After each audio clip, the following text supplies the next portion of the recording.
বহু মেরুর বিশ্ব ব্যবস্থা গড়ে তোলার ঘোষণাপত্রে সই করেছেন রুশ প্রেসিডেন্ট ভ্লাদিমির পুতিন ও চীনা প্রেসিডেন্ট শি জিনপিং।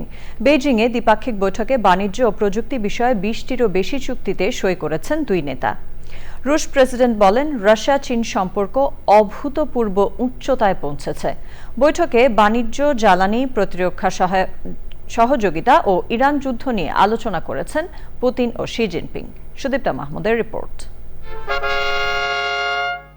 চীন সফরের দ্বিতীয় দিন বুধবার সকালে বেইজিংয়ে গ্রেট হল অব দ্য পিপলে রুশ প্রেসিডেন্ট ভ্লাদিমির পুতিনকে রাজকীয় সংবর্ধনা দেন চীনা প্রেসিডেন্ট শি জিনপিং। সে সময় বাজানো হয় চীন ও রাশিয়ার জাতীয় সঙ্গীত।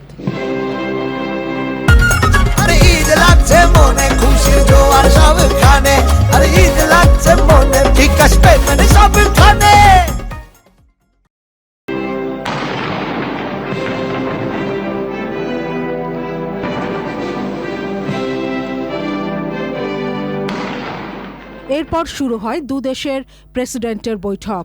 আলোচনায় অগ্রাধিকার পায় জ্বালানি, বাণিজ্য, নিরাপত্তা, অবকাঠামো ও কৌশলগত সহযোগিতা জোরদারের বিষয়।